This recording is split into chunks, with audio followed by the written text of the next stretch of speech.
Game remakes always fascinate me because it's interesting to see on a case-by-case basis what each developer changes, adds, or updates to make an older game more acceptable for our modern sensibilities, while trying to retain what made that game special in the first place. With this in mind, I think Destroy All Humans is a particularly interesting remake as it captures the absurd tone and chaotic fun of the original even better than that game did 15 years ago, thanks to its specific mix of updated and retained content. On its own merits as a game, however, Destroy All Humans is held back by a handful of the original's more dated components which, for the most part, fall outside the scope of a standard remake. In terms of its premise and story, 2020's Destroy All Humans is a faithful recreation of the game released in 2005. Players take control of an alien clone named Cryptosporidium 137, or Crypto for short, who embarks on a mission of destruction across 1950s America in order to conquer it in the name of the Furon Empire. This straightforward setup is played for laughs for the most part, and in general the game is pretty funny, as it plays off of exaggerated 50s Americana, as well as the broad fish-out-of-water element that Crypto himself brings to the table. The highlight of the game's writing, for me at least, has to be the relationship between Crypto and his superior, Orthopox 13, or simply Pox. The dynamic between the unsubtle brute and genius intellect isn't necessarily new, but it's pulled off well here thanks in large part to the character's voice work, which is over the top and full of personality. Interestingly though, that voice work is one of the few things that remains largely unchanged between the original and the remake. Instead of re-recording all of this dialogue, the original audio has just been cleaned up a bit and thrown in, and while I appreciate that this means that J. Grant Albrecht and Richard Stephen Horvitz still bring the game's protagonists to life, it does impose some limitations. Specifically, this approach to the game's audio means that none of the writing has been reworked or refined. For the most part, this is fine, but there are a handful of lines that could have used a touch-up, most notably a lot of the comedic one-liners that use homosexuality as a punchline. I'm not sure I'd go so far as to call them offensive, though it's hardly my place to say, but they just kind of felt inappropriate, and even if you were to argue that they fit in a setting based on 1950s America, they simply aren't funny jokes. Now, if you're able to push past the odd example of poorly aged humor, Destroy All Humans does provide a vibrant, characterful world to explore. The remake's improved lighting and richer color scheme automatically make it much more visually appealing than the original game, and in addition to these changes, Destroy All Humans 2020 utilizes far more exaggerated, caricaturesque character designs than the 2005 original, which honestly suits the game's campy, absurd tone much better. It's also worth noting that the game handles its music in much the same way as it does the voice acting, by transplanting the score from the original and cleaning it up a little, though the game's B-movie sci-fi feel that the soundtrack achieves holds up much better than the dialogue does. It's also bolstered by a slew of brand new sound effects that leave your alien weaponry feeling much more impactful than it did 15 years ago. Honestly, aside from the occasional instance of textures popping in, Destroy All Humans' presentation is pretty solid. It really does feel more in line with how I remember the original than how the original actually is, which is kind of the ideal outcome for any remake. Furthermore, the game takes that overall style refinement and backs it up with a less convoluted control scheme, as well as a couple of modern conveniences that keep the core gameplay from feeling outdated.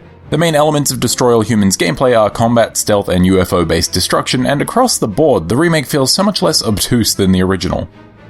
For starters, combat revolves around the use of your alien weaponry and telekinesis to dispatch with human enemies, usually in the form of police officers or soldiers. The game has a very quick, arcade run-and-gun feel to it thanks to a decent movement speed and a generous aim assist as you free aim. But you can also focus on targets for more precision shooting if that's more your style, which is a function that wasn't present in the original release. You also have access to a new quick dash in addition to the jetpack featured in the original, as well as a weapon wheel that allows you to swap between your unlocked weapons with ease rather than cycling through them individually. In terms of the weapons themselves, Destroy All Humans' arsenal is fine but a little limited. The main difference between your weapons are range, damage, and ammunition, and they vary between the low damage, low range rechargeable Zap-O-Matic to the high damage, low ammo explosives of the Ion Detonator.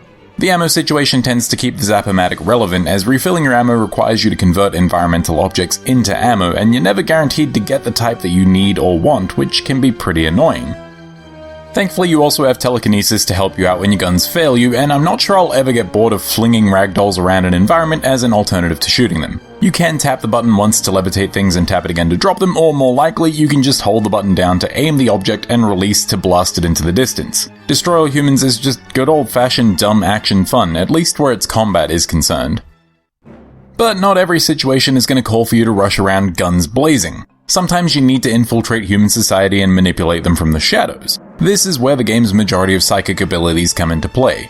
Destroy All Humans allows you to scan human brains to read their inner thoughts, mind control them so that they follow you or cause a distraction, or you can wipe their minds so they forget you exist.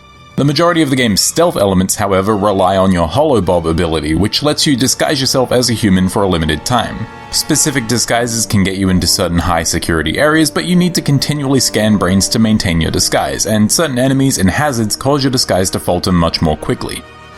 Admittedly, these aren't the most involved stealth mechanics around, but they get the job done well enough, and the controller layout makes much more sense than it did previously.